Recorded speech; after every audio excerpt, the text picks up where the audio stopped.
What's up, guys? I'm Crystal Lee Naomi, aka Jasmine Borders on Tyler Perry's Sistas. Be sure to subscribe to the Haves and the Have-Nots review for not only reviews on the Haves and the Have-Nots, but also on Sistas. And while you're at it, give your girl a follow on Instagram at Crystal Lee Naomi. And I'll see you every Wednesday at 9, only on BET. All right, Sisters fans. So I posted about this on Instagram and I actually stayed true to my word. I just went back to rewatch the finale of season 2 in the Shadows. And just so you know, I watched it from start to finish. I didn't play it at double speed. I didn't play it at 1.5 speed. No, I watched it at regular speed, just like on the Wednesday night it aired. The only difference, no commercials. But I wanted to rewatch the episode because I have 3 sister videos on my list to do. Why the finale flopped, my season 2 overview, and set up for season 3, like a lot of things that weren't resolved in season 2 or things that were kind of setting up plot points for the next season, because the show, if I'm not mistaken, June 9th is the return date. So I said, you know what, instead of doing the why the finale flopped while the episode itself just was kind of foggy in my mind, aside from how bad it was, I'm like, let me rewatch the episode almost 2 weeks later with a fresh set of eyes to determine, is the episode still as bad as when I watched it the first time?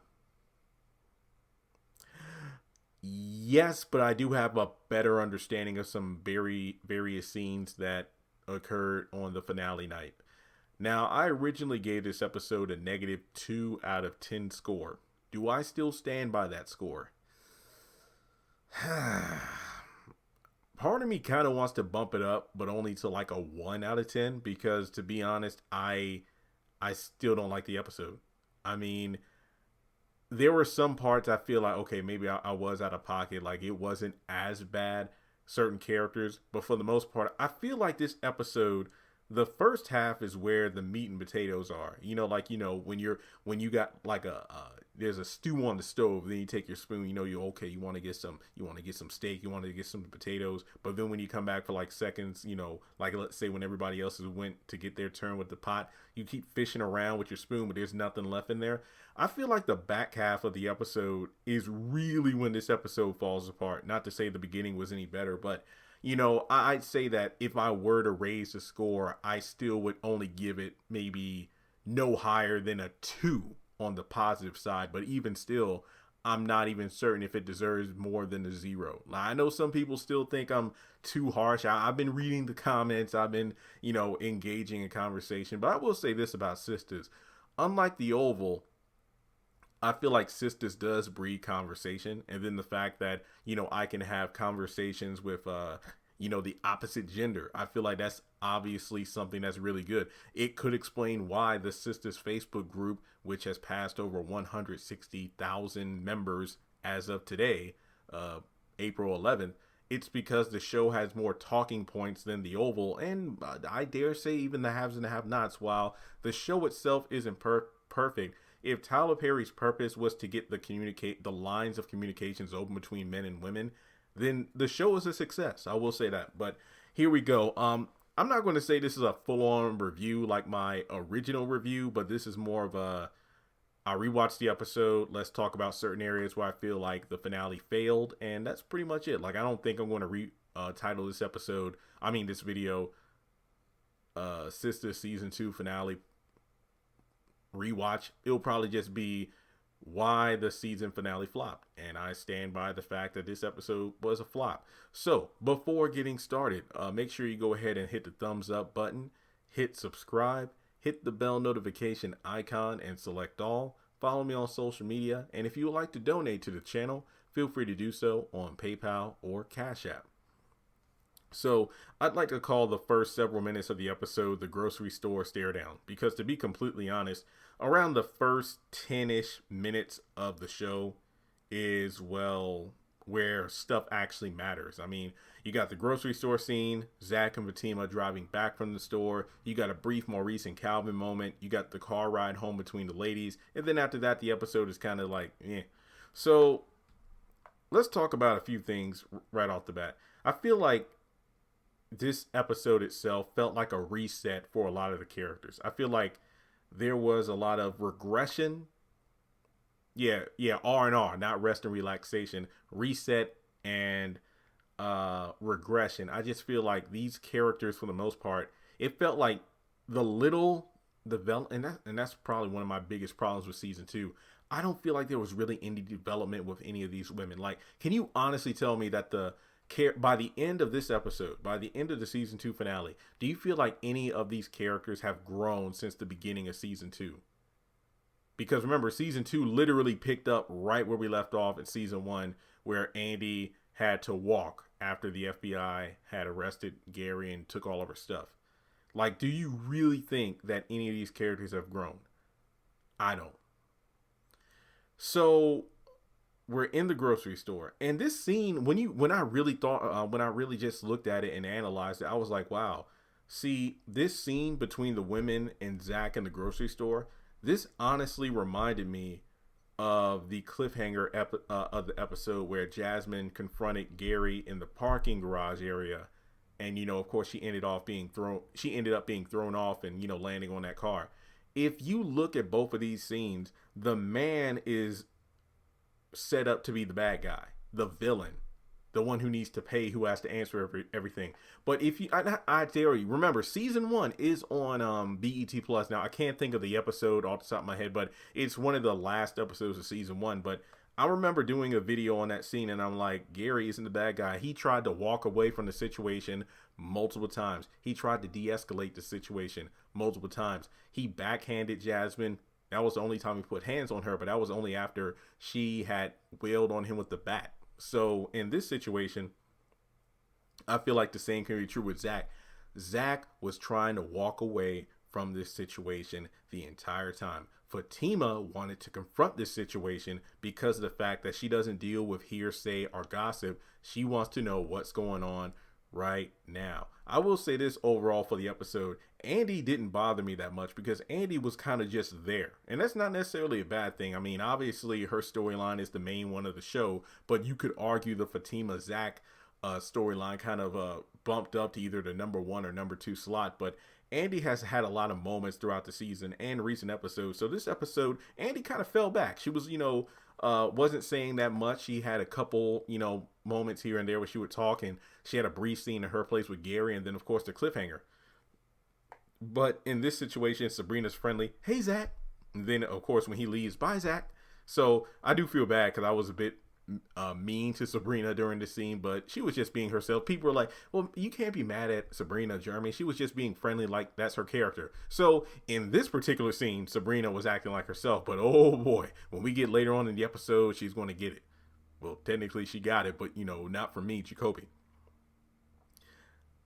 Danny, I feel, is still the textbook example. I think Danny was probably the worst character in this episode because of the fact that I've had some very lengthy debates with other fans, because I feel like maybe because I'm a guy and they're women, we won't see eye to eye on this, but I just feel like it was not Danny's place to say everything she said in that store.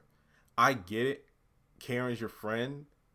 But at the same time, it's like, Danny, why were you so quick to run your mouth about them having closet sex, but you weren't so quick to say, hey, Karen, you found out that you got Zach arrested under false pretenses. Why don't you apologize? That was another reason why I feel this episode was a flop. It's like nothing was brought up in regards to resolving who used the credit card. But honestly, I don't care who used the credit card. I was more so upset that it was never brought up that Karen found out in the previous episode that Zach didn't use the card, yet she had nothing to say about, I'm sorry I got you arrested because I found out you weren't the one who used the credit card. What was her whole thing about? I can't believe they never said my name. I'm just a nameless ex. What? So basically, we're in the grocery store, And remember, guys, this isn't like a full on, I'm doing an entire review like usual, but like I'm talking about the grocery store, but I'm talking about the scenes later on in the episode that kind of started off here. Basically, really explain why these characters just did not feel like the characters we knew. So, Andy is trying to de-escalate the entire situation. Hey, hey Danny, we're gonna need some wine. Why don't you go get some wine? I'm paying for it. No, Danny just wanted to stay there and just spill all the damn tea when it really wasn't her business. I can completely understand it.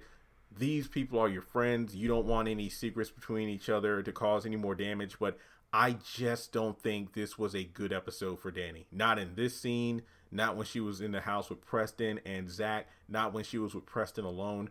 I don't think this episode did any favors to Danny. I feel like this went from taking one of my favorite characters of this season, because if you watched my season 1 reviews, you know I wasn't the biggest Danny fan during like maybe the first 70% of season 1, but then she quickly grew on me towards the end.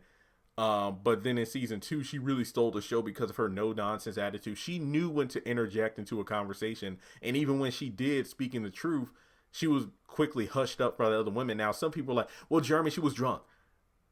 I get that, but that's a poor excuse for her being in this position, because I feel like if nothing else, this was just Tyler Perry writing it. So, hey, we're going to put it out in the open right now that these two had sex, and Fatima's going to find out about it, as opposed to letting this draw out for a little bit longer. I want to be completely honest. I thought this would have lasted maybe to like the first several episodes of season 3. I didn't expect this to just be right then and there. I mean, sure, we did see the episode synopsis where Fatima does kick out, her new lover or whatever. But I honestly thought that in order to really give Zach some more character to determine his maturity in this new relationship, would he tell Fatima about having sex with Karen?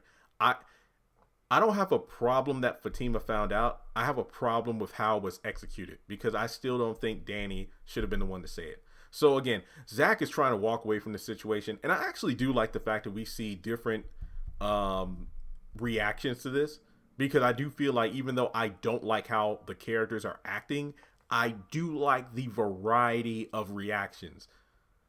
Zach wants to walk away because he feels like he doesn't owe these women anything. Explanation. I honestly agree. If nothing else, this should be a conversation between him and Fatima, and I can understand how Karen would somewhat be involved in this. Andy just wants to be like, hey, let's just clear the field. Let's get out of here. Sabrina is just being friendly in herself.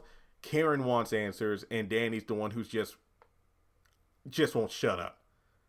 And Fatima just wants to squash this because I understand her not dealing with foolishness. So I will admit, this scene, I didn't like how it portrayed characters, but now that I think about it, I do like the various the various reactions to this very awkward situation. So I will give the scene credit for that, but I don't like how it was executed. All right. So Fatima gives the backstory about how, hey, chain breakers, that's how we met, yada, yada, yada.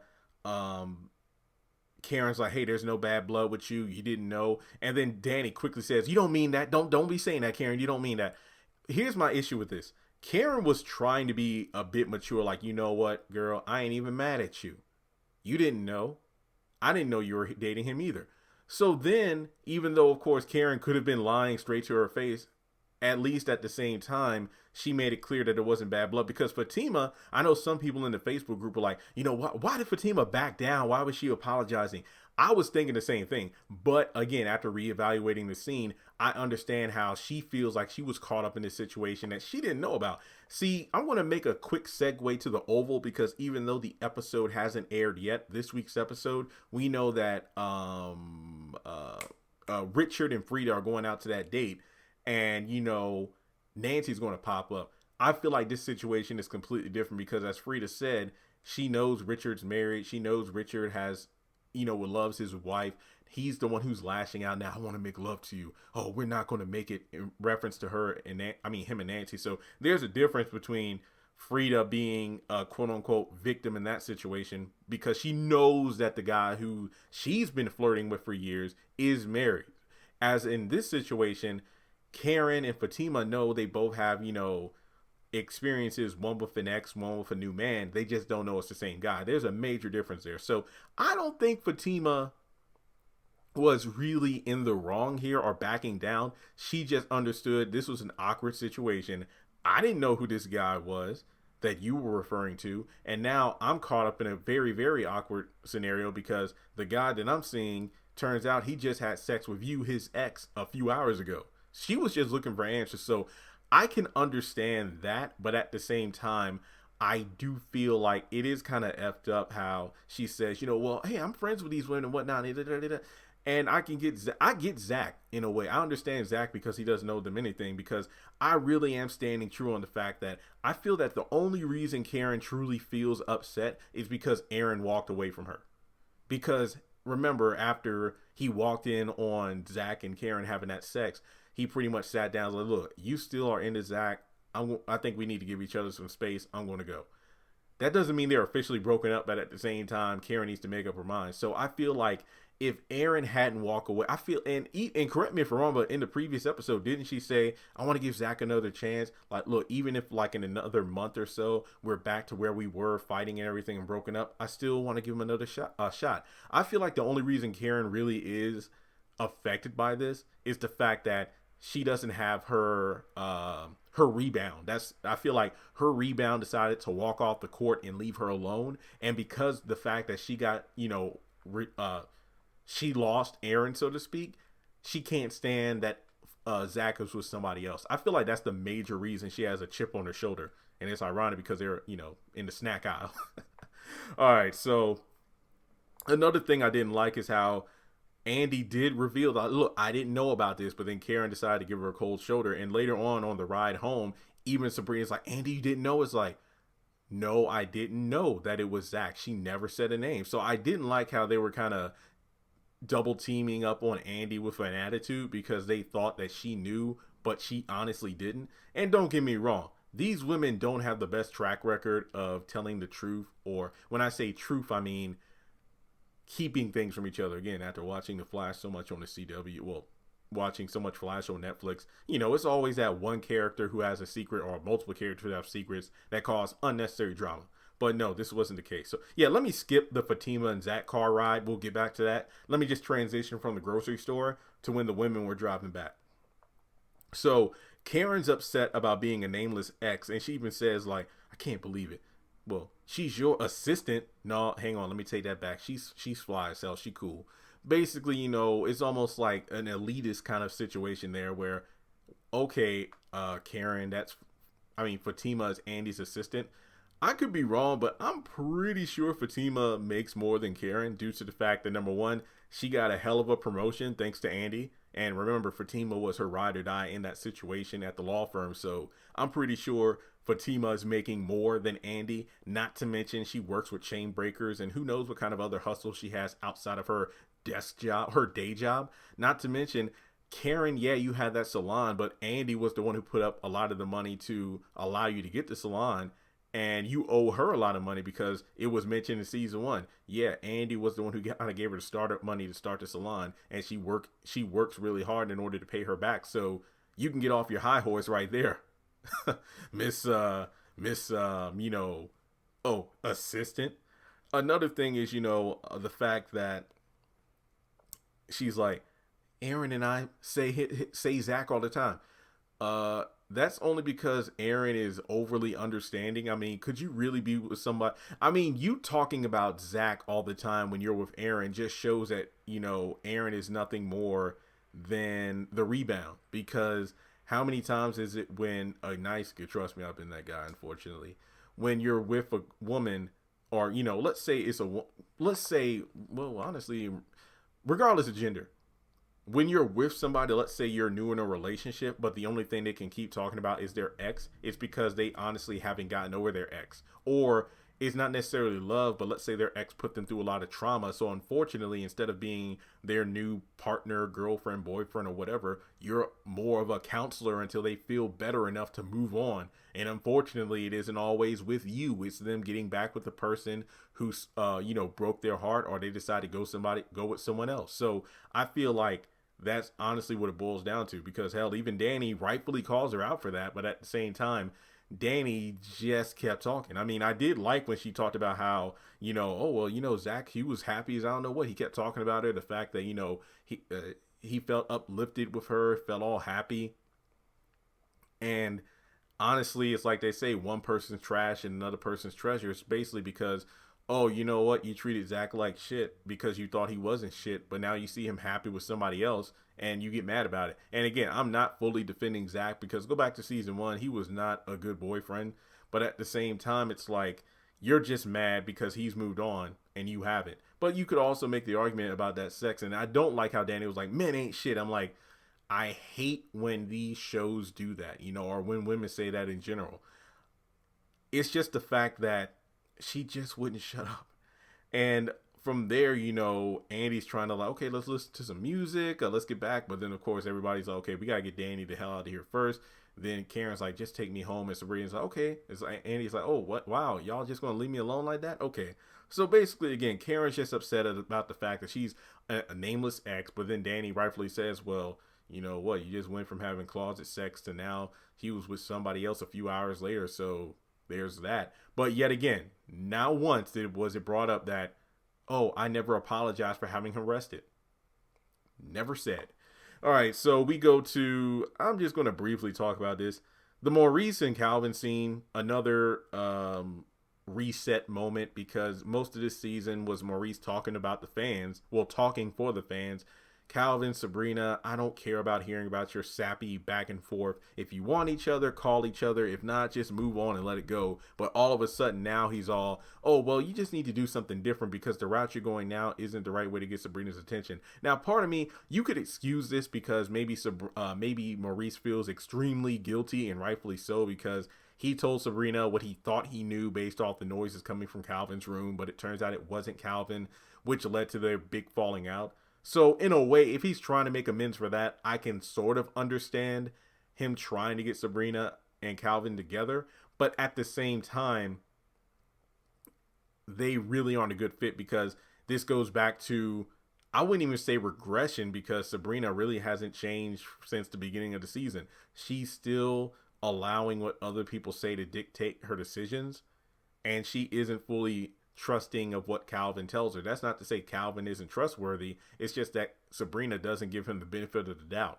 She just doubts right away. And she says some incredibly mean and nasty things to him at that bank where I wouldn't want to have a damn thing to do with her either. So him scrolling on social media, I'm not going to lie. That's a common thing nowadays. But at the same time, I don't think she can really be redeemed after what she said to him. But that's just my opinion. So I honestly didn't care for that scene, not to mention the face mask he had, which honestly looked like you know what, but let's not even talk about that. All right, so let's go over to Fatima and Zach in the car ride.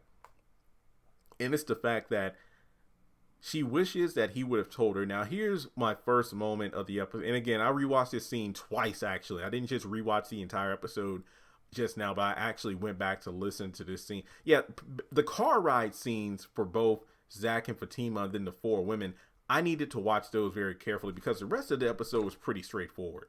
And I needed to make sure I heard everybody's voice. I knew who was saying what to kind of feel why they were saying what they were saying. This was not a good look for Zach, my gosh, because I remember how much I was mad and defending Zach, but this scene did not do him any favors. Okay, so Fatima's like, I wish you would have just told me about how you hooked up with your ex.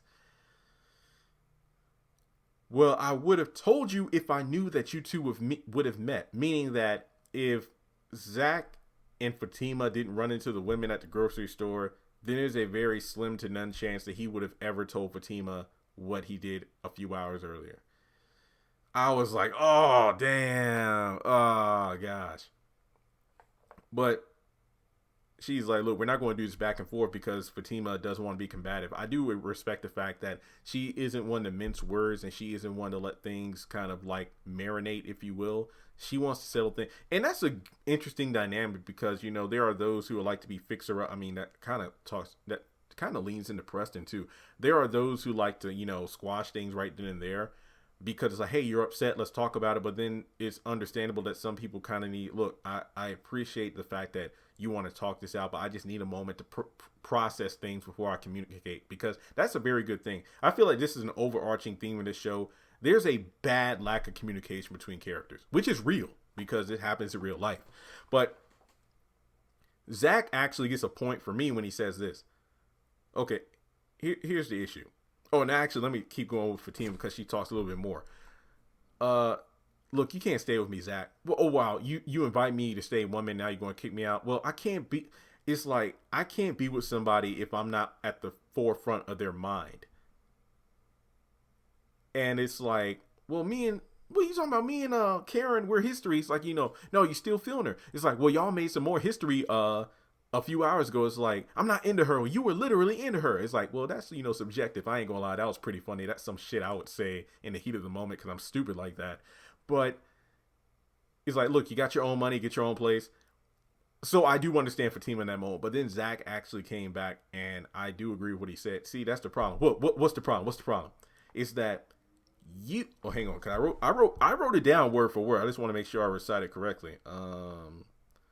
See, the problem is you don't know what you want. But if you don't get what you want when you want it, then you get pissed off and that's it. And that's a fair thing because he said, number one, we aren't dating, because I have asked and you said we aren't dating. Hell, that was even brought up at the beginning of the scene at the store. And I hated how Karen asked if they were dating, and then Fatima tried to turn it on Zach, and I'm like, no. I don't like that because they literally made Zach into the bad guy into that situation. That was my issue. Zach got ganged up on. That's the thing I don't like. I'm not just saying that because I'm a guy, because blame can be, thrown around anywhere. Because again, like I said, I feel like Karen is just pissed off because Aaron left her. That's pretty much it. And she talks about that later on in the episode with Andy on the phone. But again, we'll get to that. So when it comes to Fatima, yeah, I mean, Zach is like, hey, we're in a you said no X zone and everything. So this goes back to the lack of communication. It's like Fatima's pretty clear on a lot of things, but she was very unclear about where she stood with Zach. But you could, well, Jeremy is like, she invited him to stay, and now she's giving him a key and everything. So obviously she's into him. But this is a common thing, of. This is why people should definitely talk things out instead of just having sex and then calling that not even a relationship. But basically, if you watch Pam and Mike, at least they had an understanding of, hey, we aren't in a relationship. We aren't dating. We just hook up from now and, and again. But then, of course, Mike got feelings. But I don't feel like there was ever an understanding or a quote unquote rule list, if you will, between Zach and Fatima. Now, I'm not saying, Zach wasn't wrong for what he did, but at the same time, I still don't think he technically cheated on Fatima because they weren't dating. But at the same time, I can understand why she's upset, but I just feel like if nothing else, she talked about how, yeah, it's better now than it's better that it happened now instead of, later if we were, it's like, oh, if we were what? Basically hinting of, yeah, if we were together and this happened, then it wouldn't be a good look because, obviously, we probably would have seen that gun again. But I just don't like how Fatima just kind of changed things up at the drop of a dime, because Fatima and Karen have a lot in common where they'll get mad, but at the same time, they won't really explain why they're mad. Because it's like, do you really have the right to be mad? Between Karen being mad about not having her name mentioned to Fatima being mad about Zach and Karen, despite the fact they aren't dating. So then we go to Danny whipping Zach and kicking him out. And I did hate that scene because he was rightfully upset about it not being her business to tell. But she's like, well, Karen is my business. So you messing with her and then you messing with that other girl, get the hell out. And I'm still mad because he did pay rent, but yet he got kicked out. I did like that little moment between him and Preston because they're boys. I did like that. But here we go with Danny being mad at Preston, inviting him over. But like I said, there shouldn't be an issue about Preston letting Zach in because it was understood that he was staying there with Danny first. So I don't think Preston was in the wrong at all. But yet here we go again with Danny saying, oh, you got a lot to learn. But then here we go with Preston, right? Like, okay, what is it? It's like, that's the problem with these women in the show. Anytime the men want to express their feelings, every time these men have something to say, they're told to just hush up. And then when they quote unquote step out of line, they get shut down. They get ridiculed. They get called shit. Y'all, you ain't nothing. I'm sick of you. And then when the man decides to walk away, then they miss them. And then they get pissed. See, men ain't shit. It's like, I'm hurting right now. And they aren't there because you pushed them away. You pushed them away. So I mean, just based off how Danny was talking with Preston, you know how that one reporter said, you know, hey, why don't you just shut up and dribble? It's almost like Danny's telling Preston, just shut up, be cute, sit around, be sweet, and that's it. That's literally what their whole dynamic is. So Sabrina's sitting on her bed and she's like, Calvin, you haven't called once? Bitch, you blocked him at the bank. You literally blocked him on social media and on your phone. Well, technically, yeah. How is Calvin watching? Yeah, how is Calvin looking at her social media if he was supposed to be blocked? Great continuity. But in any case, you know, she calls Jacoby, who pretty much pulls a peppermint patty from Charlie Brown Thanksgiving and invites himself over to her place. Now, don't get me wrong. Maybe it's because I haven't had booty calls, or, you know, I haven't had women call me late at night to actually want to do more than talk. Trust me, I've had women talk, but that's only because they were going through something and I was that nice guy they could talk to. But yeah, it's like, all these women, it's like they have this one person, well, mainly in this particular episode, Sabrina and Karen, it's like there's this one person they want to call, but then they opt to call someone else. Oh, Calvin hasn't called, I'll call Jacoby. And then he's like, hey, 15 minutes, I'm coming over. What? And then, of course, you know, we go over to Karen talking with Andy. You know, Andy's checking on her. Basically, at this point, Karen is like, you know, I think I want to get some sleep, but I don't know. It's like, I want to call Zach, but I don't know. It's like, I don't know if I will. Maybe I should call Aaron. No, yeah. She's like, maybe I should call Aaron, but do you want to call Zach? Because Andy's like, do you want to call Zach? It's like, girl, I don't know. So I think that Andy's like, I don't think you should. But then, you know, of course, Gary's being buzzed up, and she checks in on Karen, saying, hey, Karen, just call me and tell me what you decide to do. So right there, that just shows you that Karen is using Aaron as a rebound and F-boy. The only reason she would call him up is because she's upset with Zach. That's honestly all it is, because like she said, well, he's with somebody else right now, which begs the question of, since Zach got kicked out of Fatima's, and again, that's another reason this episode, it just sucks, because I really wish we could have seen the scene of Fatima and Zach at her place, and then when he gets kicked out, because he just magically goes from being in the car with Fatima to being over at Danny's place where he got kicked out, where he paid rent. So, you know, Karen, I wonder if he's going to go over there, which I hope he doesn't. He got his own money. Let him go somewhere, a hotel room for the time being until he finds his own place. But in any case, you know, this is a brief scene between Andy and Gary. He comes up, talks about how his car key, house keys are missing. But basically, oh, hotel, why don't you come stay with me? Wait, but here's the thing. Can you not tell your girls everything? Well, I'm learning to do that. And I'm like, well, you don't really need to learn that much, Andy, because there are a lot of things you don't tell these women anyway. All right, so they then go to, you know, her room and do the do. So the only really interesting thing about the Sabrina Jacoby thing that people brought up is, hey, Jeremy, when he took out the weed and everything, remember that he said, she was like, you know, we get tested at work, right? And he was like, no, you get tested at work, which begs a lot of questions of, what do you mean by that, Jacoby? And Sabrina's like a schoolgirl, just saying, I'm just like, wait, you keep saying no, but then you let him kiss you and all. It's like, you're not really fighting it. You're just giving in. Not to mention the fact that when he's in you, why the hell would you even bother to go open the door? Like, I don't really know why you choose to open the door when you have this guy who's damn near, if not entirely naked, and you literally have a fire hose in you, but you decide to get up, open the door. It's Calvin. He hears the Jacoby's voice and he walks away. So I don't feel sorry for Calvin. He shouldn't have went over there to begin with. And Sabrina was just dumb for opening the door. It's like when she's like, hey, we'll lay in bed, but nothing's going to happen. Sabrina, you know something's going to happen. And then we get to Danny just apparently getting another apology that she doesn't deserve to get from Preston, because she's like, oh, I'm sorry too, and yada, yada, yada. But basically he brings up the whole meeting, you know, his mother, and she instantly gets nervous because she talks about, what kind of tea does she drink or whatever. It's like, so here we go with her inadequacy. So she's probably going to make a bad first impression, like, you know, when she really was acting rash and rude during the dinner with Preston's sister. So she, you know, he also brings up how, you know, hey, I paid 3 months of rent and everything. And it's like, I'm not trying to fix you, but I'm trying to understand you. And like I said before, it's the same damn thing with Danny. The fact that Preston is trying to learn her. He's trying to understand what ticks her off, basically what her triggers are. But she doesn't want to communicate that. She pretty much just wants him to be an F-boy. I mean, that's literally all he is to her. Hey, you look pretty, sit around, don't talk. That's literally what it is. So then when he does something and doesn't know it's the wrong thing to do and she gets pissed off, he's not sure what to do or say because, again, she doesn't talk. She just wants to do them. Just goes for the belt every time. And I really don't need to say much about the final scene. I've done enough videos about the Jasmine, Gary, and Andy thing. She busts in there, shoots him twice, and then that's the end of the episode. So what are my thoughts? Yeah, I still think this episode is bad. I do have a better understanding for it after really watching it a second time and analyzing it further. I just think a lot of these characters were not acting like themselves. And if they were displaying character traits that they did before, they were the worst ones. Like I said, Andy just felt kind of there. I honestly have nothing negative to say about her. She was just in the episode.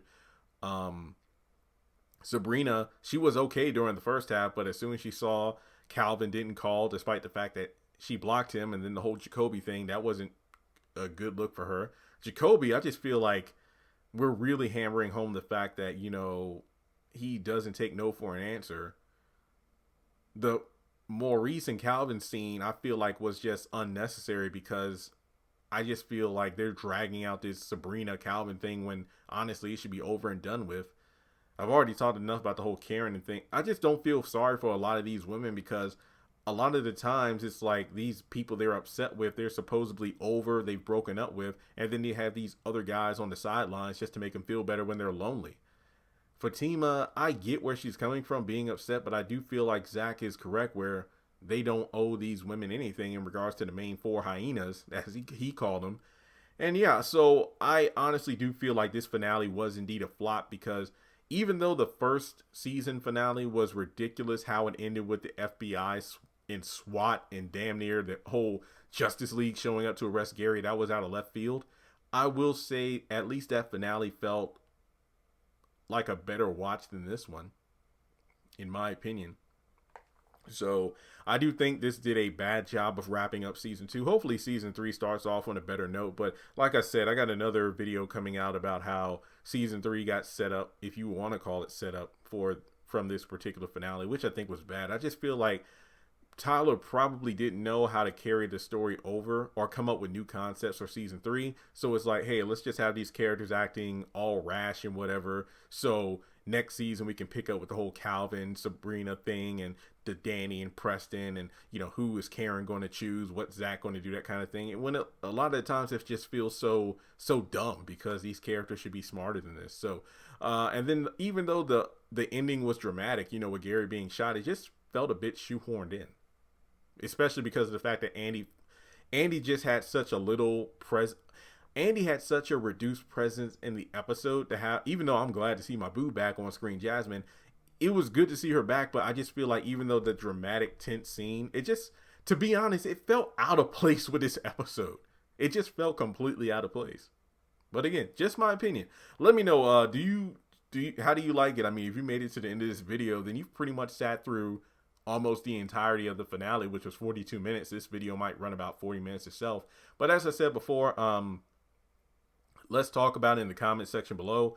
Make sure you like and subscribe. And if you would like to donate to the channel, feel free to do so on PayPal or Cash App.